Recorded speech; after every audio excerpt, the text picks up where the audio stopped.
What do you do when the government disrespects your faith and they try to force you to do something that is against your beliefs, or they're teaching your children something in school that is against your faith? What do you do? 3,000 healthcare workers in America right now are suing the Biden administration for trying to force them to perform sex change surgeries. This is very important. I'm talking about this today on a segment called God versus Government. I'm also interviewing author Mark Hitchcock on his book, ISIS, Iran, Israel, in the End of Days. We're talking about what's happening in the Middle East, also what's happening with Russia, and I'm answering your questions. I'm Jimmy Evans. Welcome to the Tipping Point Show.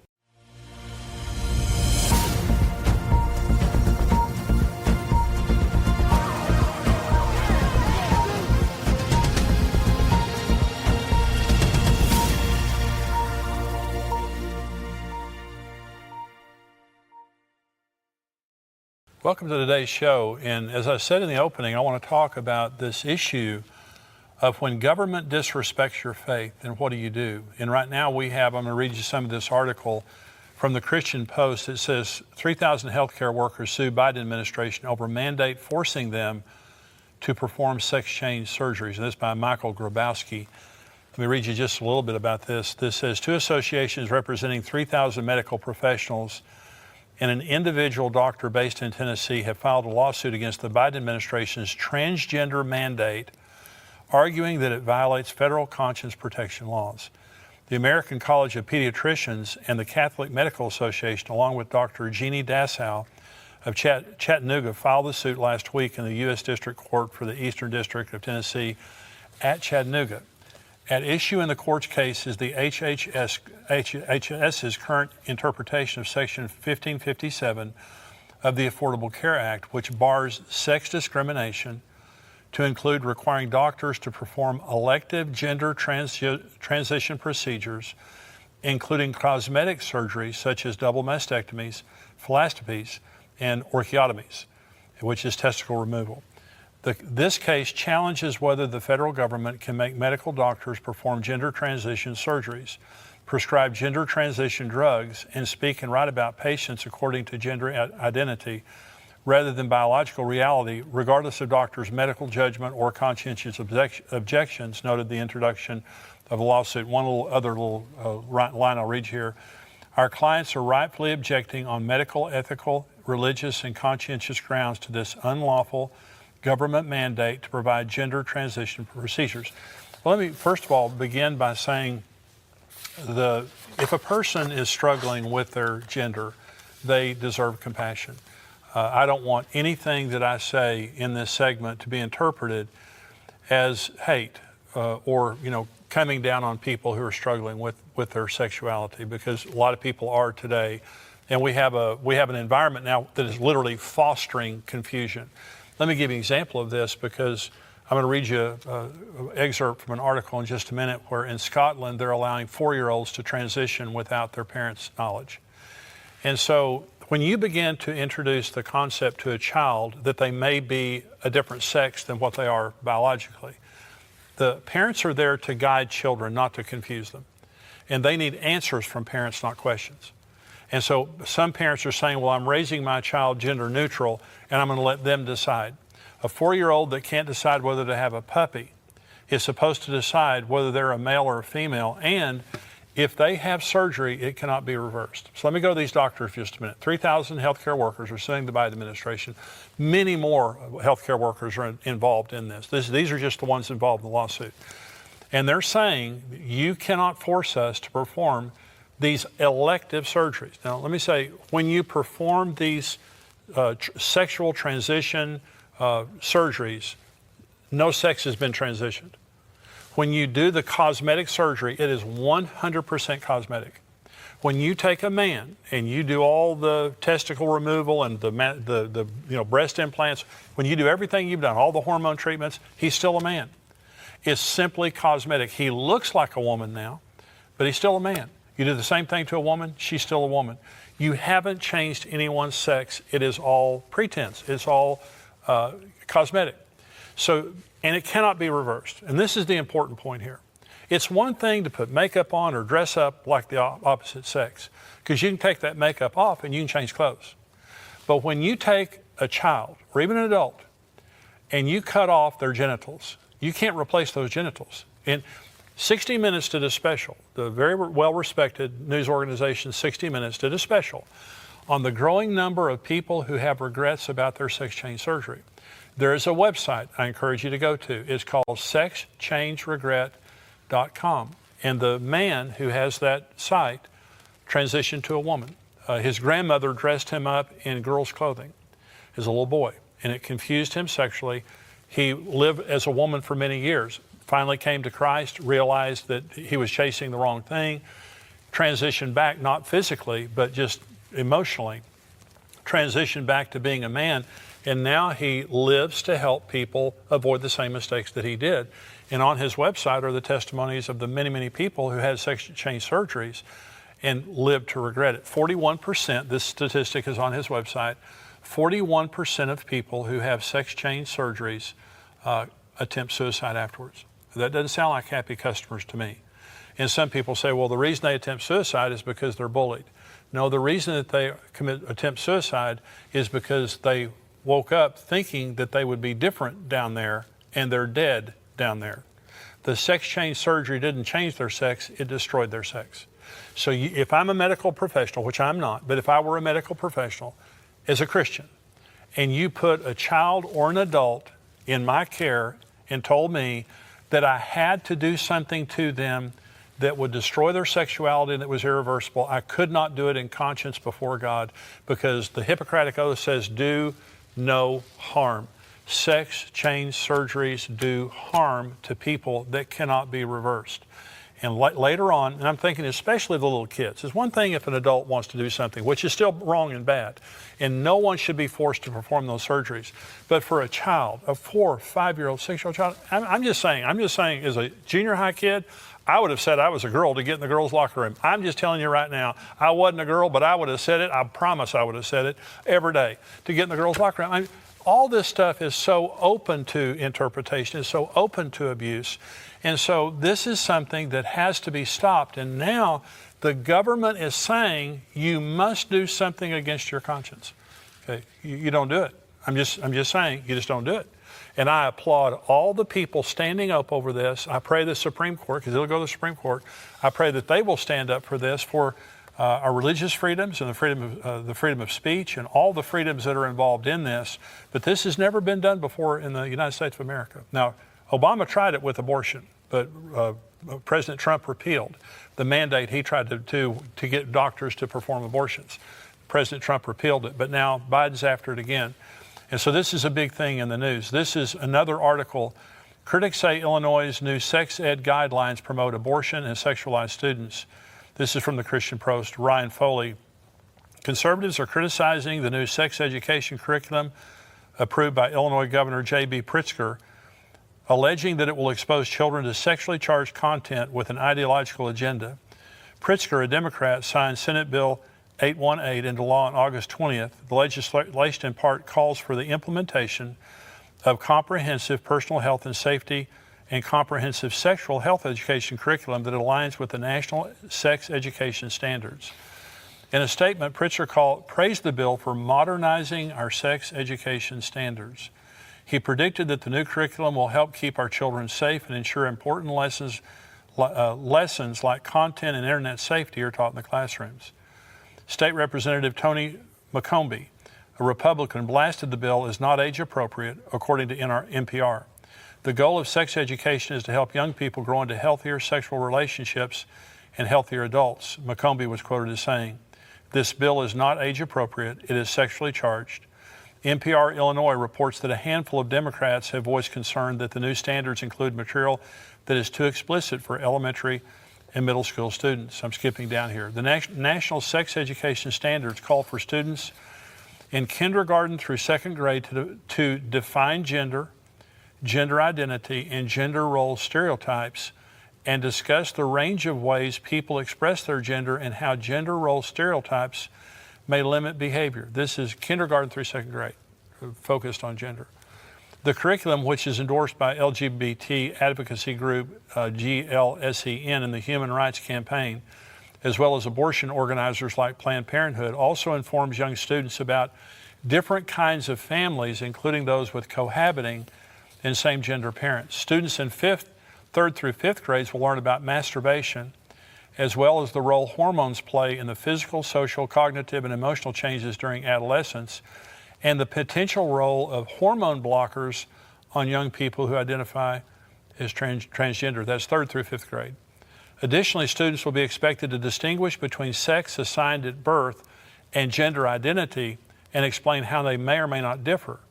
Define and explain differences between cisgender, transgender, gender non-binary, and gender expansive and gender identity. The curriculum teaches students in this age group that gender expression and gender identity exist along a spectrum. So that's what they want to teach young children in Illinois. And so it says that it's sexualizing them and teaching them about abortion. I'm just thinking about myself in this situation, and I'm thinking, I honestly was 11 or 12 years old before the concept of sex was ever introduced to me. I never thought about it, especially, kindergarten, first and second grade and things like that. Girls were ugly and who cared?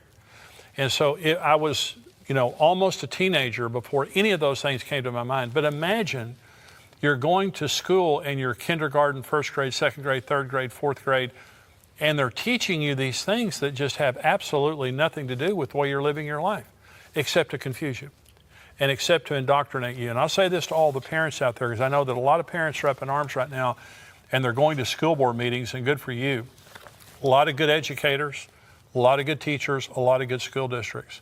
But the ones that are trying to indoctrinate your children, you need to stand up to them and force them to change or take your child out of those schools. I would never in a million years allow my children to go to a school to be indoctrinated and to be brainwashed like that.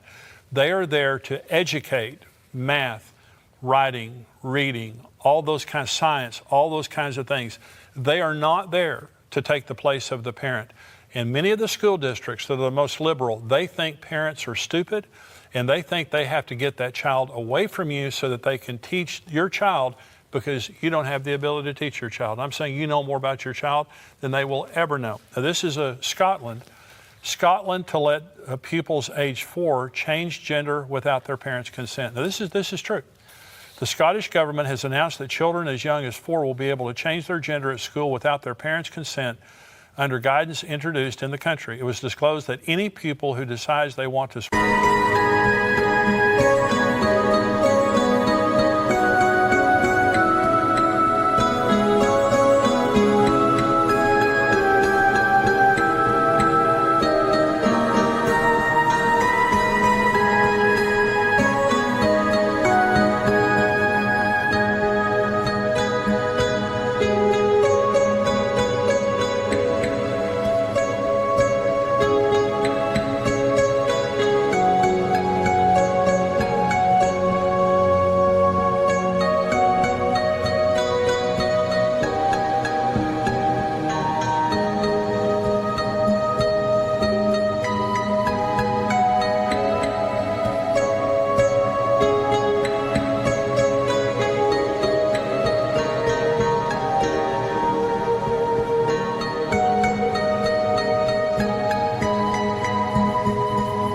switch gender must be supported and listened to in school following the Scottish government's advice. The guideline applies in primary schools where the youngest children are only age 4 or 5, because recognition and development of gender identity can occur at any age. That's what they're saying. It also tells teachers not to question a child who says they want to transition to live as a boy or a girl, and instead ask for their new name and pronouns. Primary and secondary schools have also been told to put books featuring transgender people on a curriculum, allows pupils to choose which changing room or toilets to use, and consider introducing a gender-neutral uniform. The guidance was branded shocking and led to concerns that children are being allowed to make life-changing decisions at too young an age. The advice says some young people are exploring their gender identity in primary settings. Primary schools need to be able to meet the needs of these young people to ensure a safe, inclusive, and respectful environment in which to learn. A section on changing name and recorded sex says children simply need to tell others informally that they want to use a different name, and they don't need to record this formally on their official school record. Advice to school staff on what to do if a child wants to discuss their gender includes asking what name and pronoun you should use to address them. So they're not telling the parents. They're very careful not to tell the parents. So in Scotland, the children can go to school, change their sexual identity at school, and the parents never know about it. Again, secretive from the parents. You say that couldn't happen in America. It happened in America. And this is an article from Prophecy Newswatch. It says, schools helping students to gender transition without parents' knowledge. This is by Tony Perkins, written March 1st of 2020. Imagine dropping your son off at school, never knowing that he lives a completely different existence as a girl for 8 hours a day, and everyone knows it but you. And not only do teachers know it, but they go to great lengths to hide it. That's the reality in Madison, Wisconsin, where moms and dads have been furious to find out that not only is the district keeping their children's gender expression a secret, but there's an elaborate scheme in place to keep parents from ever finding out. Most kids can't take an Advil at school without getting their parents' permission, but they can create a whole new identity without anyone calling home. Thanks to a policy passed on April 2018, this is new normal for anyone in Madison Public Schools, and unlike other areas of the country who've had to deal with the rogue principal here or there, this is a systemic, district-wide campaign to lie to parents and exploit their children. Under the district's official policy, a girl or boy of any age can transition to a different gender identity at school completely confidentially. They can go to their teacher and demand to be called a new name or pronoun, even use a different bathroom without their parents' okay. Even more amazingly, the district is forcing teachers and staff to take the lead in deceiving these families. Madison's policies order them to keep up appearances by using the kids' given names and pronouns whenever their parents are around. If a school employee is concerned that this new identity is creating problems or hurting the child, too bad. They're forbidden from bringing it up with the parents. So the government is now trying to force us to do things medically against our will, and they're trying to take our children against our knowledge and against our will and to indoctrinate them in something that could absolutely destroy the rest of their lives, sexually confuse them, even lead them to sex change surgeries that destroy their sexuality that cannot be undone later on. And so I'm saying, in the book of Daniel, and this is an end times book, in Daniel chapter 3, Shadrach, Meshach, and Abednego are told by King Nebuchadnezzar that they must bow down to a 90-foot statue and worship it. And of course they won't do it, they're Jews, and they won't worship any god but God. And so they are told if they won't worship that image, they're going to be thrown into the fiery furnace. And they answered and said, we will not bow down and worship that image because God will rescue us.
Even if he doesn't, we will not bow down and worship that image. They were thrown in the furnace. Jesus, the fourth man in the furnace, he met them there, saved them. They came out of the furnace without even their clothes smelling like smoke, and the king acknowledged that God was God. It was a fantastic thing. Daniel, King Darius told him, they set him up, literally other leaders did, to where no one could pray to anyone except King Darius for 30 days. But Daniel opened the windows of his house and prayed 3 times a day. When he was found out, they threw him in the lion's den. And of course, God saved him from the lions, and later on the men who set him up were thrown into the lion's den and they were killed. In both instances, God came through for people who are willing to stand up for God versus government. This is not an anti-government speech. I'm not against the government. I'm against the government when they come against my faith. I have a most holy faith that guides my life. It is more important to me than anything else. And before I am an American, I am a Christian. Before I serve any president, I serve Jesus Christ. And I don't want to in any way be rebellious or disrespectful toward my government. But when my government comes against my faith, when my government begins to try to indoctrinate my children against me and my faith, that's when I stand up. And I'm encouraging everyone that you're watching this right now. This is a time not to be rude, not to be mean-spirited, not to be inappropriate, but it's a time to stand for your faith. This is a time for courage in very, very evil times when the government is trying to cause us to do something that is against our faith and trying to lead our children in ways that are against our faith. We need to stand up. We need to insist on respect. And if it comes down to it, and if some people are going to lose their jobs. If the Supreme Court sides with the Biden administration, there's going to be a lot of healthcare workers lose their jobs. And I'm saying I would lose my job before I would lose my faith. I would lose my job. I would take my children out of school and homeschool them before I would let them, indoctrinate my children and teach them against my faith. This is a time for courage. This is a time for resolve. I believe Jesus is coming soon. I hope very, very soon. But in the meantime, we are facing now a government that disrespects our faith, that we must stand against in an appropriate manner. We must stand against. And I'm about to interview Dr. Mark Hitchcock on his book, ISIS, Iran, and Israel. And let me just show you a preview of this clip. So do you think that today Israel qualifies as a land of unwalled villages living in peace, or do you think that maybe it doesn't qualify yet for that? Well, yeah, a lot of my friends that are, Bible teachers, prophecy scholars think they are. They say you go to Israel today, they're prosperous, they're living securely, they're at rest. But, there's people all around the country, soldiers getting on and off buses, everywhere you go, they're carrying weapons. I place the timing of this Gog-Magog invasion during the first half of the tribulation period. Well, that interview is coming up. Now, we're about to go to the subscriber-only portion of the Tipping Point Show. And if you're not a subscriber, I would encourage you, $7 a month, $77 a year. We would love to have you become a subscriber because most of what we do now on the Tipping Point Show is for subscribers only. $7 a month, $77 a year. If you sign up for the monthly, the first month is free. So you can check us out here. I hope that you'll become a subscriber. If you are a subscriber, stay tuned. Now, you cannot watch the full program on YouTube. If you're a subscriber, you have to go to endtimes.com and go on there to watch the entire program or respond to the emails that we send to you as subscribers. But if you're a subscriber, stay tuned. I'll see you in just a minute.